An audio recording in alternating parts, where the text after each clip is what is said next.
வணக்கம் எல்லாருக்கும். ரூத் கதைனா நமக்கு என்ன ஞாபகம் வரும்? ஒரு அழகான காதல் கதை, இல்லையா? ஆனா, இன்னைக்கு நாம பார்க்க போற ஒரு பிரசங்கத்துல, அந்த கதைக்குள்ள ஒளிஞ்சிருக்கிற ஒரு பெரிய விஷயத்த பத்தி பேசுறாங்க. அதாவது, மீட்புங்கிற ஒரு ஆழமான கருத்த விளக்க, இந்த கதைய எப்படி ஒரு கருவியா பயன்படுத்துறாங்கன்னு நம்ம அலசி ஆராயப் போறோம். சரி, நாம எப்படி இத பார்க்க போறோம்னா, ஒரு 5 முக்கியமான கட்டங்களா பிரிச்சுக்கலாம். ஒரு தீர்மானத்தோட தொடங்குற கதையில ஆரம்பிச்சு, 2 பாதைகள், அப்புறம் அந்த இன மீட்பர் யாரு, மீட்புக்கு என்ன விலை கொடுக்கப்பட்டது, கடைசியா அதனால கிடைச்ச புதிய அடையாளம் என்னன்னு படிப்படியா பார்க்கலாம். மொத கட்டத்துக்குள்ள போலாம். ஒரு தீர்மானத்தோட கதை எப்படி ஆரம்பிக்குதுன்னு பாப்போம். இங்க தான் கதையோட களம் அமையுது. ஆனா இந்த பிரசங்கத்தை கொடுக்கறவர் ஆரம்பத்திலேயே ஒரு விஷயத்தை தெளிவுபடுத்திடுறார். அவர் என்ன சொல்றாருன்னா, ரூத்தின் புத்தகம் வெறும் காதல் கதை இல்ல, அது ஒரு தீர்க்க தரிசனம் அப்படின்னு சொல்றாரு. பாத்தீங்களா, நம்ம வழக்கமா கேட்கிற கதைய எடுத்த எடுப்புலயே வேற ஒரு கோணத்துல பார்க்க வைக்கிறாரு. மேலோட்டமா பார்க்காம இதுக்குள்ள ஒளிஞ்சிருக்கிற ஆழமான அர்த்தத்தை தேடச் சொல்றாரு. சோ பிரசங்கம் எப்படி ஆரம்பிக்குதுன்னா, ஒரு குடும்பத்தோட நெருக்கடியிலிருந்து தான். நகோமி, அவங்க கணவர், 2 பசங்க. பெத்லெஹேம்ல பஞ்சம் வந்ததால அங்கிருந்து கிளம்பி மோவாப் தேசத்துக்கு போறாங்க. இந்த இடத்துல தான் பிரசங்கத்தோட முதல் புள்ளி வருது. அவங்க தங்களுக்குன்னு கொடுக்கப்பட்ட இடத்த விட்டுட்டு போனதுதான் முதல் பெரிய தப்புன்னு பேச்சாளர் குறிப்பிடுறாரு. அங்க போனதுக்கு அப்புறம் என்ன ஆச்சுன்னு பாருங்க. அடுத்தடுத்து இழப்புகள் தான். முதல்ல நகோமியோட கணவர் இறந்து போறாரு. கொஞ்ச நாள்ல மோவாப் நாட்டு பெண்களை கல்யாணம் பண்ணிக்கிட்ட அவங்களோட 2 மகன்களும் இறந்து போயிடுறாங்க. இப்போ நகோமிக்கு ஆதரவா இருக்கிறது அவங்களோட 2 மோவாபிய மருமகள்கள் ஓர்பால் மற்றும் ரூத் மட்டும்தான். நிலைமை ரொம்ப மோசமா இருக்கு இல்லையா? இப்போதான் அவங்க வாழ்க்கையில ஒரு முக்கியமான திருப்புமுனை வருது. ஒரு பெரிய தீர்மானம் எடுக்க வேண்டிய கட்டாயத்துல அவங்க நிக்கறாங்க. இப்போ நாம 2வது கட்டத்துக்கு வந்திருக்கோம். இங்கதான் கதை 2 பாதையா பிரியுது. ஒரே சூழ்நிலை, ஆனா 2 பேர் எடுக்கிற முடிவு அவங்க தலைவிதியே மாத்துது. நகோமியோட மருமகள்கள் ஓர்பாலும் ரூத்தும் விசுவாசத்தோட அழைப்புக்கு எப்படி வேற வேற மாதிரி பதில் சொல்றாங்கன்னு இந்த பிரசங்கம் விளக்குது. இங்க பாருங்க, ஓர்பாலோட பாதை ஒரு பக்கம். அவங்க என்ன பண்றாங்க? தன்னோட ஜனங்க கிட்டயே திரும்பி போயிடுறாங்க. தன்னோட பழைய தெய்வங்களையே வணங்க ஆரம்பிக்கிறாங்க. அதாவது பழக்கப்பட்ட பாதுகாப்பான கடந்த காலத்தையே அவங்க தேர்ந்தெடுக்கிறாங்க. அவங்களோட கதை இதோட முடிஞ்சிடுது. ஆனா ரூத்தோட பாதைய பாருங்க. அவங்க நகோமியோட ஜனங்களையே தன்னோட ஜனங்களா ஏத்துக்கிறாங்க.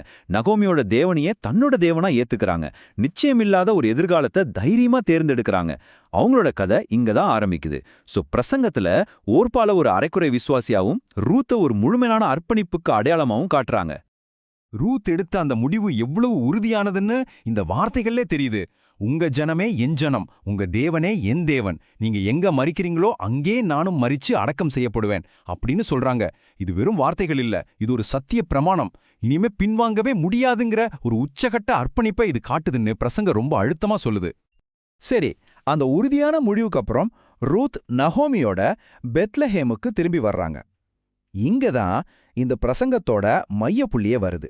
அதாவது இன மீட்பர் அப்படிங்கிற ஒரு முக்கியமான இறையியல் கருத்தை பேச்சாளர் நமக்கு அறிமுகப்படுத்துறாரு. முதல்ல மீட்புனா என்னன்னு சரியா புரிஞ்சுக்கலாம். பிரசங்கத்துல சொல்றபடி மீட்புங்கிறது சும்மா எதையோ காப்பாத்துறது மட்டும் இல்ல. அது ஒரு காலத்துல நமக்கு சொந்தமா இருந்து, ஆனா நாம இழந்து போன அல்லது அடமானம் வச்ச ஒரு பொருளை, ஒரு சொத்தை விலை கொடுத்து திரும்ப வாங்கறது. அந்த திரும்ப வாங்கறதுங்கிற வார்த்தை ரொம்ப முக்கியம். ஆனா இந்த மீட்பு வேலைய யார் வேணா செஞ்சிட முடியுமா? கண்டிப்பா முடியாது. அதுக்குன்னு சில தகுதிகள் தேவை. பண்டைய இஸ்ரவேல் சட்டப்படி ஒரு இன மீட்பரா இருக்கணும்னா சில முக்கியமான நிபந்தனைகள் இருக்குன்னு பிரசங்கம் விளக்குது. அது என்ன தகுதிகள்? அதுக்கு 4 முக்கியமான தகுதிகள் வேணும். 1, அவர் ஒரு நெருங்கிய உறவினரா இருக்கணும், அதாவது இனத்தானா இருக்கணும். 2வது, அந்த மீட்புக்கான விலையை கொடுக்கறதுக்கு தகுதியும் திறமையும், அதாவது பணபலமும் இருக்கணும். 3வது, தகுதி மட்டும் இருந்தா போதாது, அந்த விலையை கொடுக்க மனசும் இருக்கணும். 4வது, இந்த மீட்பு அப்படிங்கிறது ரகசியமா நடக்கக்கூடாது, ஊரறிய பகிரங்கமா ஒரு சாட்சியோட நடக்கணும். இந்த 4 தகுதிகளும் ரொம்ப முக்கியம். இதுதான் இந்த பிரசங்கத்தோட முக்கிய வாதத்துக்கு அடித்தளமா அமையுது. இப்போ பிரசங்கத்தோட ரொம்ப சுவாரஸ்யமான கட்டத்துக்கு வர்றோம். ரூத்தோட கதையையும் இந்த இறையியல் விளக்கத்தையும் ஒன்னா இணைக்கிற நேரம் இது. இந்த இடத்துல தான் கதையோட இன்னொரு முக்கியமான கதாபாத்திரம் உள்ள வராரு. அவர்தான் பணக்கார நில உரிமையாளரான போவாஸ். பிரசங்கத்தோட உவமையில போவாஸ் வெறும் ஒரு பணக்காரர் மட்டும் இல்ல, அவர் கிறிஸ்துவுக்கு ஒரு முன்னோட்டம், ஒரு சின்னம் அப்படின்னு பேச்சாளர் சொல்றாரு. அதாவது போவாஸ் ரூத்துக்காக செய்யற ஒவ்வொரு காரியமும் கிறிஸ்து விசுவாசிகளுக்காக என்ன செய்ய போறாருங்கிறதுக்கு ஒரு நிழலாட்டம் மாதிரி இருக்குன்னு வாதிடுறாரு. நம்ம முன்னாடி பார்த்த அந்த 4 தகுதிகளையும் கிறிஸ்து எப்படி நிறைவேத்துறாருன்னு பிரசங்கம் ரொம்ப அழகா விளக்குது. பாருங்க, அவர் ஒரு இனத்தான், அதாவது நம்ம உறவினரா இருக்கிறதுக்காகவே மனிதனா பிறந்தாரு. அவர் தகுதியுள்ளவர், ஏன்னா தேவனா இருந்ததால. அவர் பாவமில்லாதவர், அந்த மீட்புக்கு விலையை கொடுக்க தகுதி உள்ளவர். அவர் மனம் உள்ளவர், ஏன்னா அவரே மனமு வந்து சிலுவைக்கு போனாரு. கடைசியா அவர் பகிரங்க சாட்சியம் அளிச்சாரு.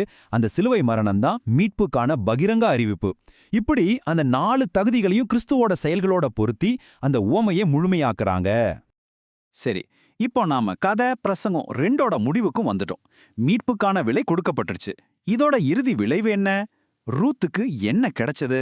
அதுதான் ஒரு புதிய அடையாளம். யோசிச்சு பாருங்க, ஒரு ஏழை, அதுவும் அந்நிய தேசத்து பொண்ணு ரூத். அவங்களுக்கு இந்த மீட்பு மூலமா என்னெல்லாம் கிடைக்குது? ஒரு புத்தம் புதிய வாழ்க்கை, ஒரு புதிய குடும்பம், அதுக்கும் மேல தன்னை மீட்டவரோட மனைவியா ஒரு புதிய அடையாளம். அவளோட வாழ்க்கை தலைகீழா மாறுது. இதோட விளைவு என்னன்னு பாருங்க. ரூத்துக்கு முழு பலன் கிடைக்குது. அவ இனி ஒரு வேலைக்காரி இல்ல, ஒரு மணவாட்டி. இது மூலமா ஒரு புதிய வம்சம் உருவாகுது. போவாஸ் ரூத் தம்பதிக்கு ஓபேத் பிறக்கிறான். இதோட தீர்க்க தரிசன எதிர்காலம் எவ்வளோ பெரியதுன்னு பாருங்க. இந்த ஓபேத் தான் தாவீது ராஜாவோட தாத்தா. அதாவது ரூத் எடுத்த அந்த சின்ன முடிவு அவளை நேரடியா கிறிஸ்துவின் வம்சாவளியில கொண்டு போய் சேர்க்குது. இது வெறும் ஒரு ஹாப்பி எண்டிங் மட்டும் இல்ல, இது ஒரு சரித்திர முக்கியத்துவம் வாய்ந்த தருணம்னு பிரசங்கம் வலியுறுத்துது. கடைசியா இந்த பழங்கால கதையை வச்சு பிரசங்கம் நம்ம எல்லாரையும் ஒரு காலத்தால் அழியாத கேள்வியை கேட்குது.